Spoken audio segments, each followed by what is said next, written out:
Alright, welcome to the next episode of this 1973 TR6 that we have for a short period of time in the garage for quick overhauling of little components here and there. And today I already started working on the rear springs. They had to be replaced. And I didn't think it was gonna be interesting for you because I think I recently posted a video of something similar. So anyways, this side is replaced and I was assembling it, and now I notice here something though. That can't be good. So I spoke to the owner and we ordered by emergency 2 of these links. And it's funny actually because they replaced these bushings, they repaired the frame, which means that they took the trailing arm out, and even here you can see the threads. They removed the whole link, but they did not replace it. Like, how come?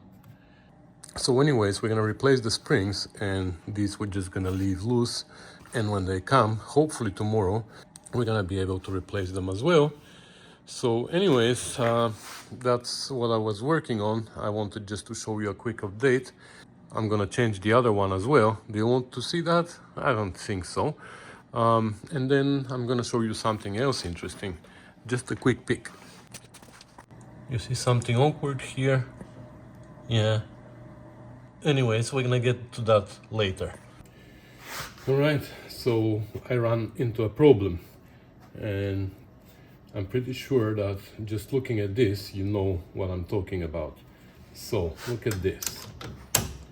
I started torquing these bolts, and as you know, they need to be torqued to maximum 16 foot-pounds, and 4 of them I was able to torque.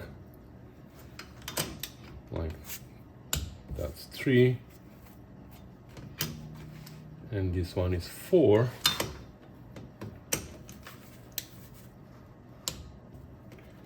But this one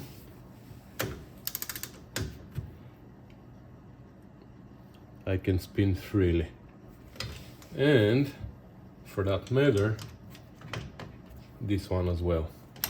So here, these two, we're gonna have to do our fix. You know, we've done that before. And the stupid part is that I had this hub out already to replace the spring, of course, because otherwise you can't drop the arm down. Now I have to take it out again. It's not a big deal. It's a quickie, but we definitely need to do our fix here. And you know what I'm talking about, where we make on the lathe, we make a step stud with bigger threads for the trailing arm and still the same threads for here. I've shown that in another video, so here I'm not gonna go through it, but maybe I'm gonna show you briefly what I'm doing. But that triggered me, and I went to check the other side, and on the other side they didn't even bother putting 2 of them. So 2, not 1 but 2 of them are missing. This one is missing as well. Anyways, I'm gonna replace the spring here first, and for that I'm gonna have to take out. Anyways, you know what? I'm gonna show you a time lapse of this.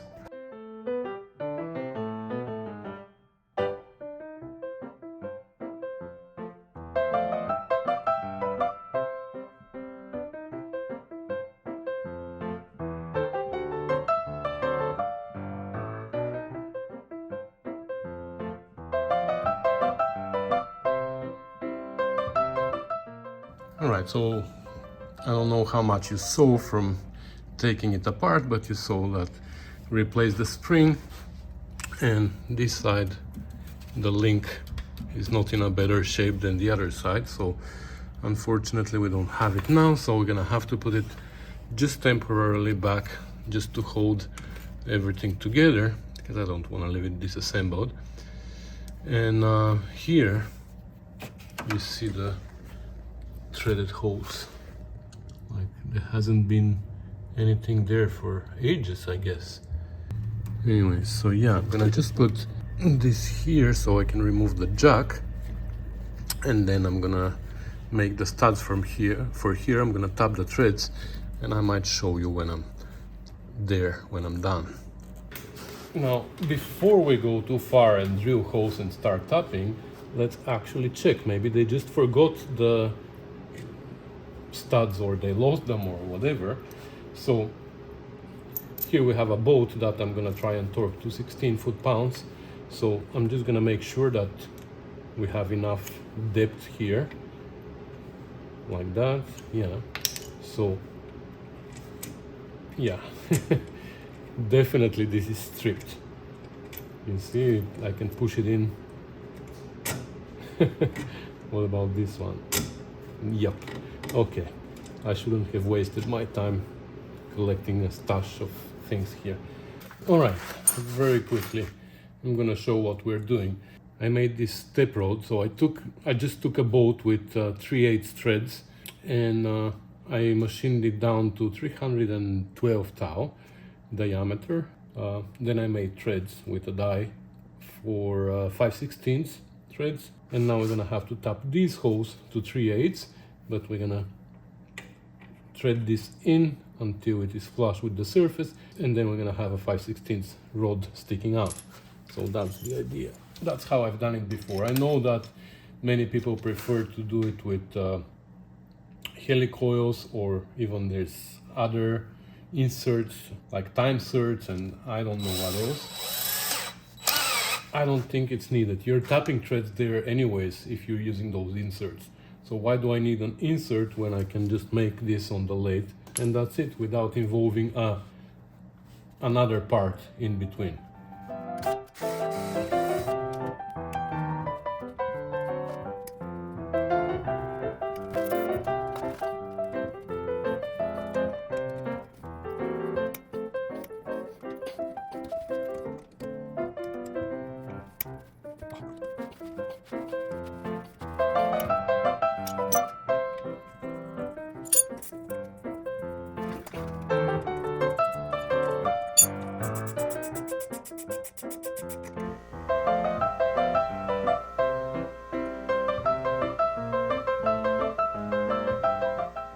All right, the other one is installed too.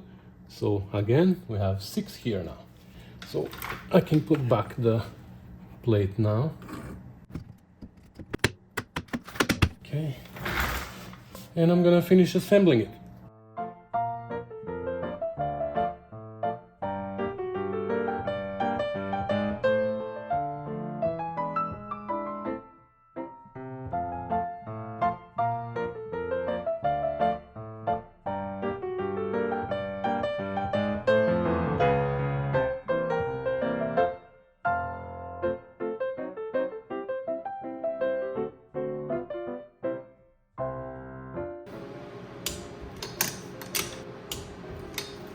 Well, I tightened them by few so far, and look how close I am to 16 foot-pounds. And this one is loose still. There you go.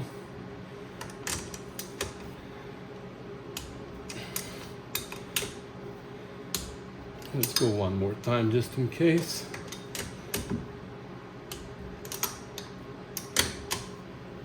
Yeah, this one pulled in. Wow, so now we're gonna have to go one more time at the end. Yeah, they pulled in a little. They keep pulling in.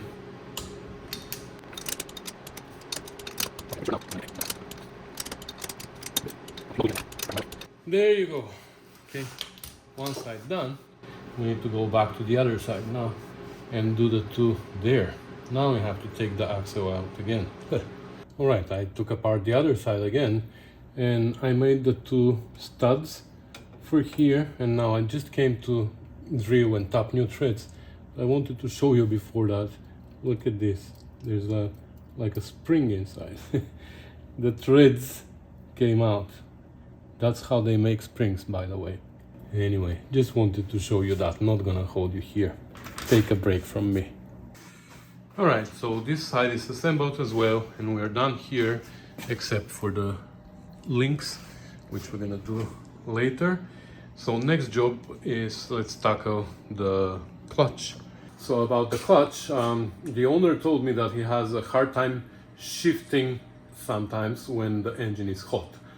And that's interesting. What I noticed was that the clutch is engaging and disengaging very low. Like as soon as you let go of the pedal this much and it jumps. But I only drove it from my driveway to bring it inside the garage.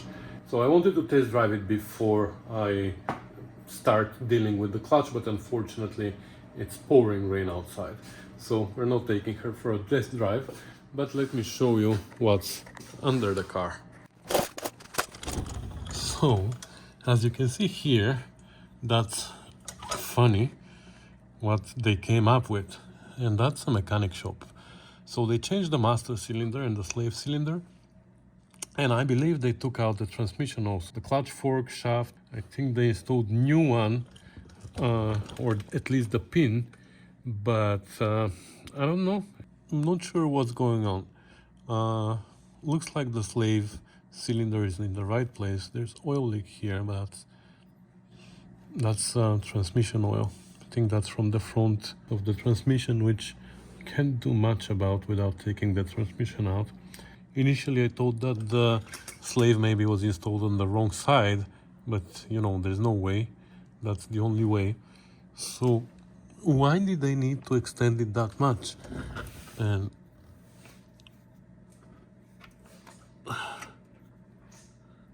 is it possible that... No, it's not possible, because the fork goes on the shaft only in one way, unless they did something stupid there and put the fork in the wrong position. And now this lever is pointing vertical. I don't remember how it needs to point. Does it point vertical, or it points a little bit on an angle when it's disengaged?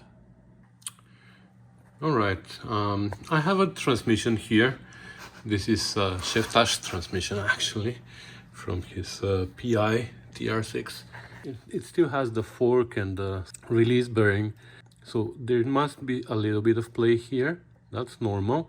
So let's say if the bearing touches the plate right there, this lever is pretty vertical. So that is correct. So looks like the problem is not in the shaft. But then why? So you see, this is pretty vertical too, and it goes back a little.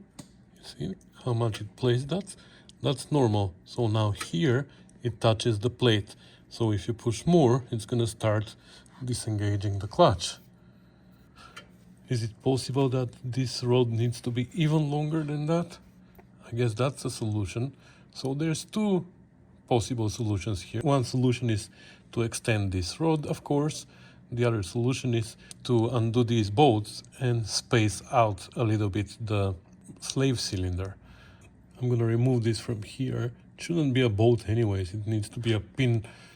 But anyways, so I think we're gonna remove it and we're gonna hook it up where it belongs, and we will see how long the rod needs to be, and we're just gonna extend it. Just for a test though, I'm gonna first space the cylinder. I'm just curious why these people, why did they do that instead of cutting the rod and extending it? If you're gonna be cutting and welding, better cut the rod and extend it instead of doing this. Alright, so I removed it, and look how much more the rod can go inside the cylinder. So when it is connected here, this stroke in the beginning is lost. I'm not sure what the stroke of the pedal is though. Okay, I'm gonna put the bolt back and I'm gonna go press the pedal, and I want you to see how much it moves here. Well, this looks like more than enough length of the stroke, but just in case that the cylinder is reaching its limit before the clutch is completely disengaged, I'm gonna space out the cylinder and see if that's gonna help. Alright, so I put these nuts here for test, and I'm hoping that tomorrow the weather is gonna be nicer and we can take it for a test drive and see how that's gonna affect the clutch operation. So we're gonna stop here for today, and we're gonna be back in the garage tomorrow. Okay, so it's the next day, and it's the morning still, so we still don't have the links for the rear shocks, and I tracked them. They are on the truck for delivery, so hopefully we're gonna have them soon. It's not raining today, but it's still wet, so I'm hoping that it's gonna get dry soon so we can take her out for a test drive. So we're gonna jump on something else, which I think we should start with these seals here. But before that, I want to answer a question that was asked in the comments on the previous video, and I think it's a very good question, so let's look at it. So the question was, with this upgraded wiring harness, what's happening with the ballast resistor wire? Because you know, some of the years of the TR6 had the ballast resistor wire, and they used a 6-volt coil, which helps you for the initial startup of the car. So how it works is you use a 6-volt coil, and the resistor in the ballast resistor wire is reducing the voltage to 6 volt. So basically the ignition coil works the same way, just in 6 volts. And the idea of that is that so you can do a cold start when the weather is cold outside and the battery is a little bit low, and you can't really start your car because the ignition coil doesn't have a sufficient power, let's say spark. So for that reason, when you're cranking the car, the ballast is bypassed and you deliver 12 volt to a 6-volt coil, and that makes it produce higher amperage. For a short period of time it's good, it helps you to start the engine. As soon as you let go of the ignition key from cranking position to ignition, now the bypassed wire is disconnected by a relay normally that goes here, and now you deliver power to the ignition coil only through the ballast resistor wire, which is reducing the voltage to 6 volts again, and now the coil is running normally. And now the question was, do we have a relay to bypass the ballast wire, or what's going on? Well, in this case they replaced this coil with a 12-volt coil. So they eliminated the ballast resistor wire, and this electrical system now is not ballasted. But I opened the diagram to check if they provide an option, and yes, they do. So what I see here, they have a relay that they call power relay. Normally you don't have that on the TR6 wiring, but they added that. So this power relay is triggered by the ignition switch. So instead of the ignition switch powering up these 3 circuits directly, it powers them up through a relay. So it clicks the relay, and then the power connects to these 3 fuses here, G1, G2 and G3. So what doesn't make sense to me though is that there are 2 wires that are connected to the live side of these 2 fuses. One is the ballast wire that goes directly to the ignition coil, and the other one is the ignition warning lamp and the alternator through that. So that's the field wire of the alternator. So these 2 are not fused, but whatever. So you can see that as soon as you turn the ignition on, you have power through the ballast resistor wire here to the coil. So if you have a 6-volt coil, that's how you do it. But then for the cranking situation, you have this wire that can be connected directly to the starter solenoid. So when the solenoid is engaged, it not only it connects the battery to the starter and starts cranking, but it also makes this terminal live, and you deliver 12 volts to the coil. As soon as you let go of the switch and you stop cranking the starter, this is now not live, and now you're delivering power only through the ballast wire. So that's how it works. Anyways, I hope that answers your question. Alright, let's get to this trim now and see how much of a torture it's gonna be. So these, if you're not familiar with them, they're notorious for torturing people. This is the torturing device of the Triumph. They are really hard to install because of the clips that go inside. So I believe we're gonna have to take the door panel off, but for now let's try not to. First of all, let's lower the window as much as it can go. So right here you see these clips.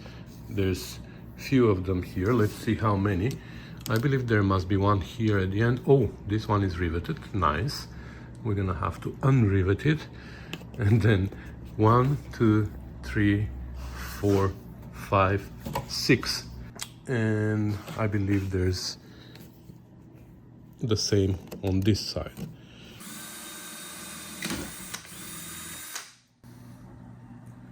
Unfortunately, they painted the car with the trim on, so now underneath you can see the brown. This car used to be brown, just like my TR6.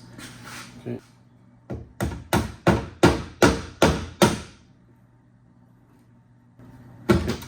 All right, we lost the first one.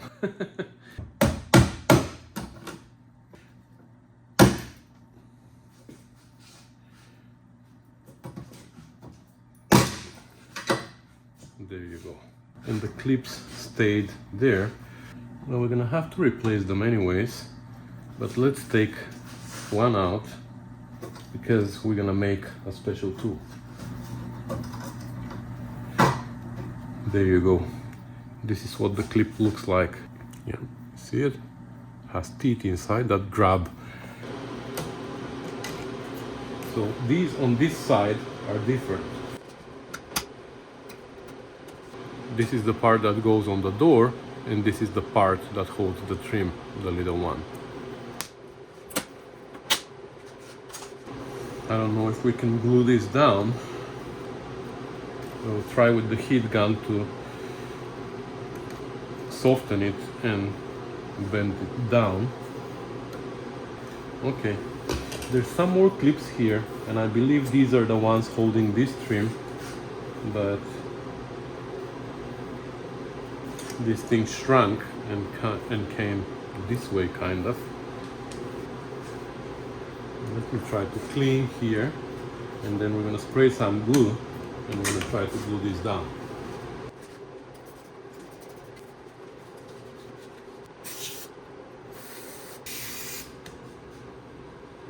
Now we're gonna let it become tacky, and then we're gonna heat it with the heat gun. Okay. In the meantime, let me show you the tool.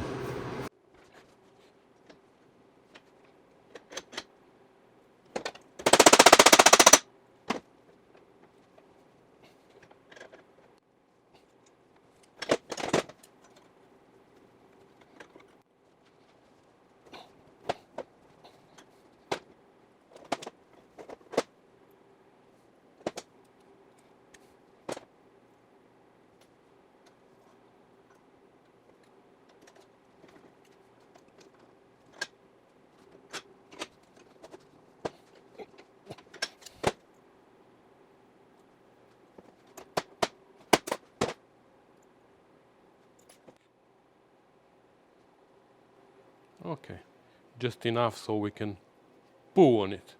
And that's it. I think we have a special tool. All right, now let's see if we can glue this back. Just gonna heat it with the heat gun, but not too much so we don't burn it. The best way not to burn it is always keep your hand there as well. If your hand can stay there, then the trim is burning too, you know? So there you go.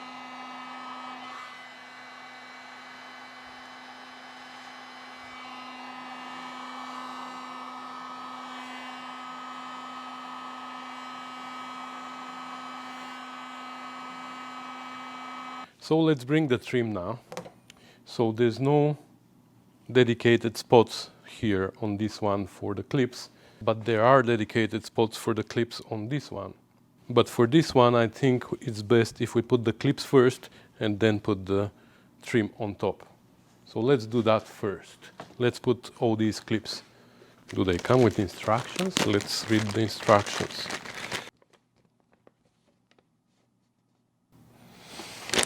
All right, the instructions, I can't deal with them.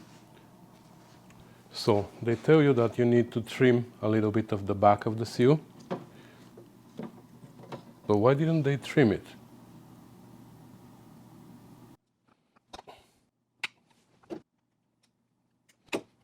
That's what they want you to do, so you can have a little bit of a extension here, you see? Now the front is also too long.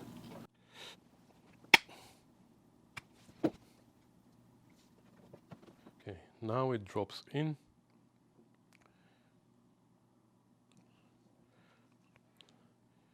And the instructions say, okay, so they're telling you to put the seal and then with the two to install the clip. I'm going to try that with one. I'm going to try this one with the easiest, which is somewhere here. I'm going to try to do it like that, but I don't think it's a good idea. I think it's best if we put them on the seal first. Yeah. I think I'm gonna just put them like this. Just a little bit. And then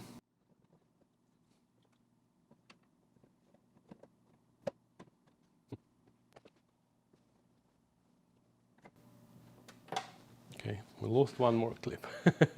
We're gonna open the door and we're gonna take them off. Just wanna start here and see. So they're advising you also to remove the window from the rail, drop it down inside the door, but that's too far. I don't think it's a great idea. Okay, so then what I'm gonna do is I'm gonna mark the position of one, so right here, and we're gonna put the seal on the door first. Let's see if that's gonna work. Not the seal, the clip on the door first.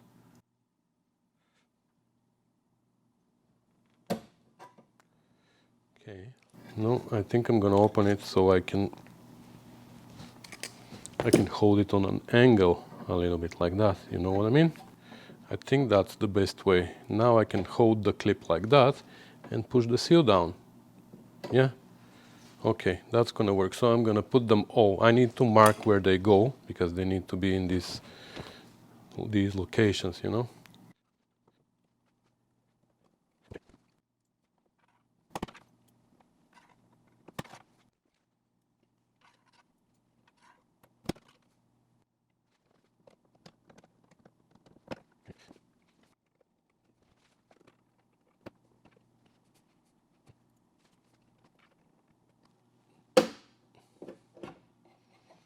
So let's put the other side as well. These in the front, or maybe even the other ones, I can almost put by hand, you know?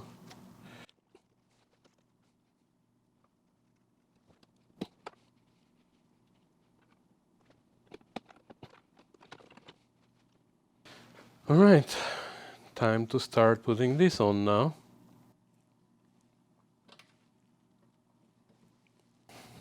And of course we have to support the clips.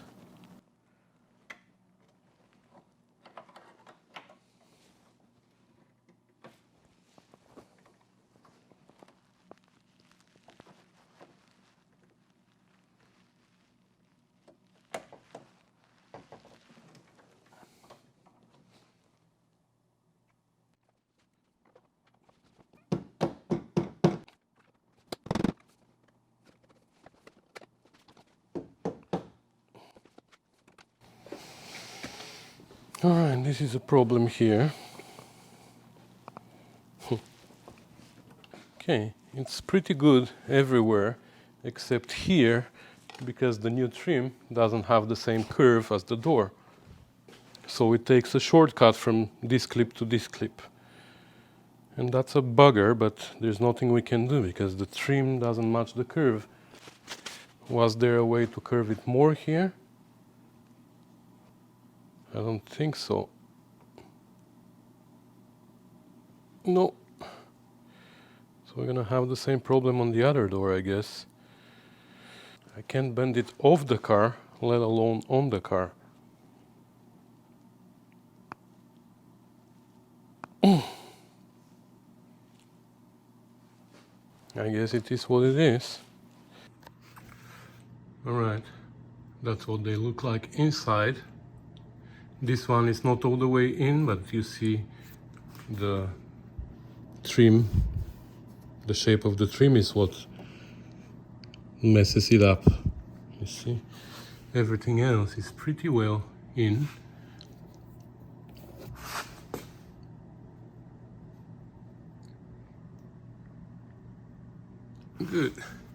And we have these now. Where are they? These ones. So let's see how we can put this trim on now. I was gonna say this one should be easier, but I don't want to jinx it, so.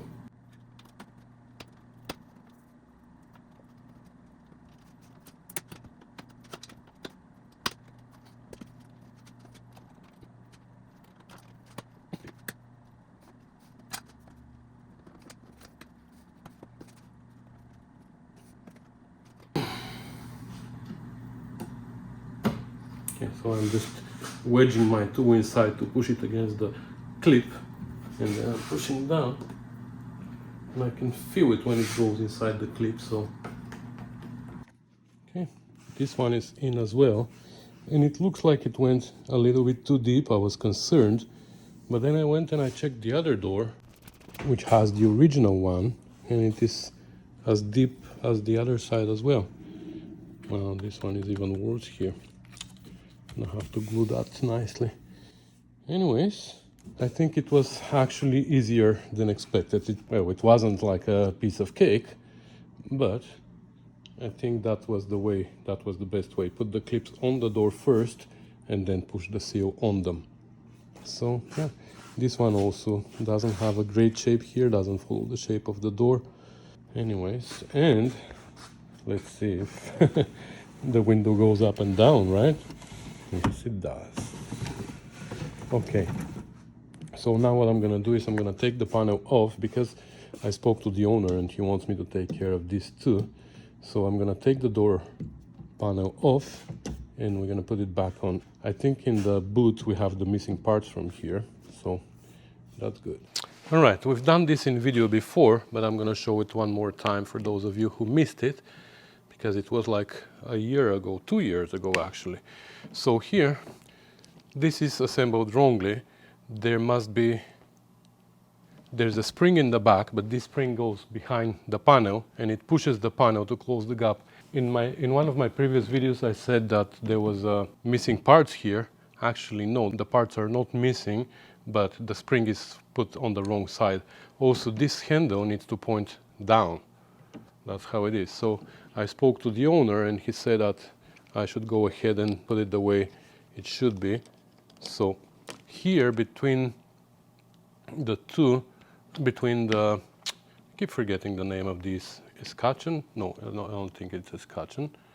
Whatever it is, there's a, when you push it in, there's a pin down there that you can push with a small screwdriver, but you have to make sure that the rear end also, the other side, also moves away. So I'm gonna take my plastic stick.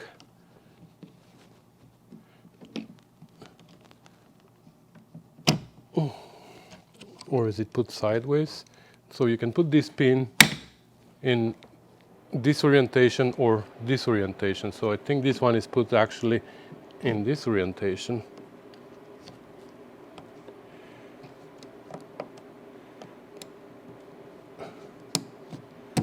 Yes, came out. Just don't want to lose it. Okay. So you see the hose, you can put it this way or this way. So I believe it needs to be put this way, needs to be put down and goes like that. And when you put it back in, I'll show you a trick, but you need to open the gap, push the pin in, and then when the plastic comes back, because it's going to be pushed by the spring, which is going to be behind the panel, that closes the hose for the pin, so now the pin is blocked inside, it can't go anywhere. Now we have to figure out which way this one is installed. I think this one is installed this way, yeah. And here is my pin. Okay, so let's take the door panel off.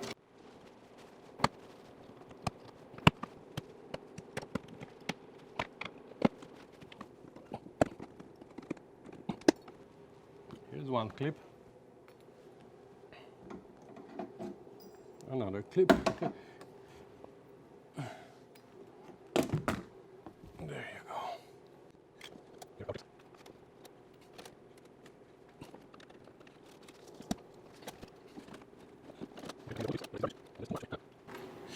Now, this tensioner,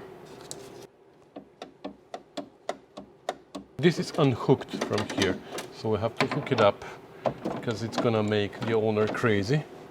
So if we lift the window up, so you see inside, this is supposed to be hooked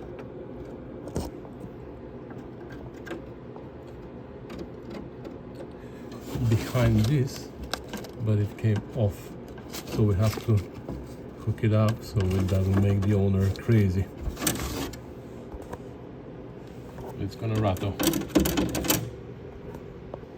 Okay, I hooked it up there, but the problem is that this rail, that's the window rail, literally, that it needs to be welded to this bracket there, which is held with this bolt on the outside.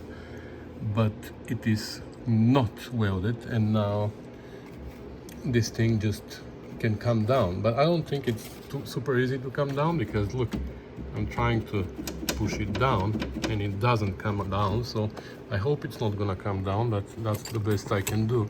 And it still pulls a little bit the rail in, but it still allows it still allows the window to go down. So you see, no problem.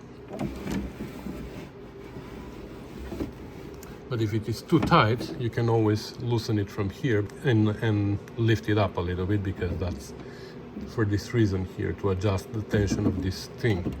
So that's how I'm gonna leave it. All right, so let's put it back together now. And the first thing before we forget is the springs, and then the panel.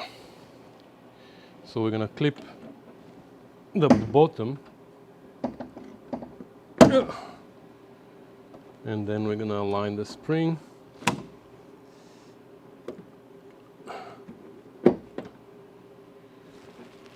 Now we can align the other one. Okay.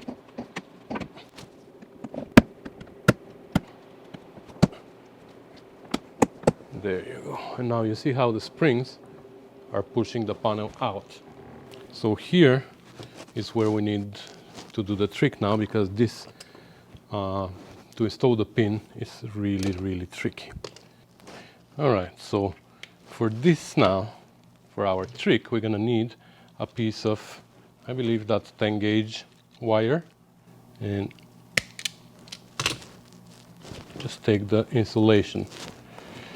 Then we're gonna take the pin and we're gonna put it on one side of the insulation like that. On the other side, we're gonna put our screwdriver. You see where I'm going with this? And then we're gonna take our handle. I'm gonna put. So now I just wanna know how much I have to push. It's like a lot, okay. Then we're gonna put our handle there. We're gonna put the pin in one side, a little bit. Then we're gonna push.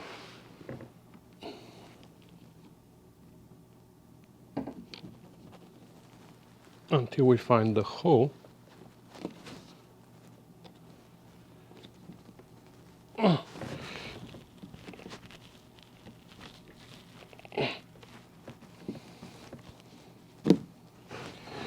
And once it starts, then we can pull out our tool, our screwdriver and our extension from here.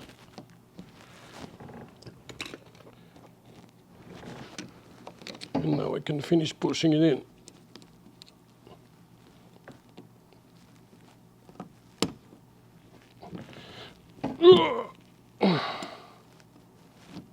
There you go. And that's it.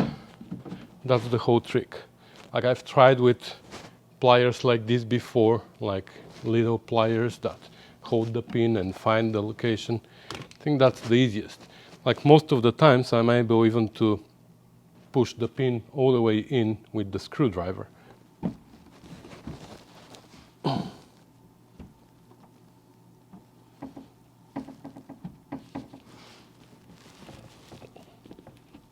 There you go.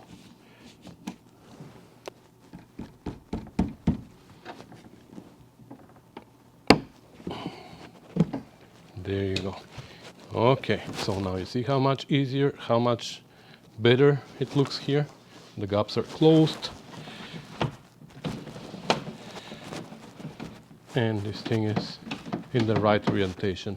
We made the panels dirty. We're gonna have to clean them at the end. Don't tell the owner. Oh, he's watching. Hi, Dave. And talking about the owner of the car, that's him. Yeah, actually it looks like him. He also has a YouTube channel, and the channel is mostly about repairing small engines. So he has almost 10,000 subscribers right now, so I suggest that we help him get to 10,000. All right, this side actually fits a little bit better here, but inside, the inside piece is still going too deep in here, but it is what it is.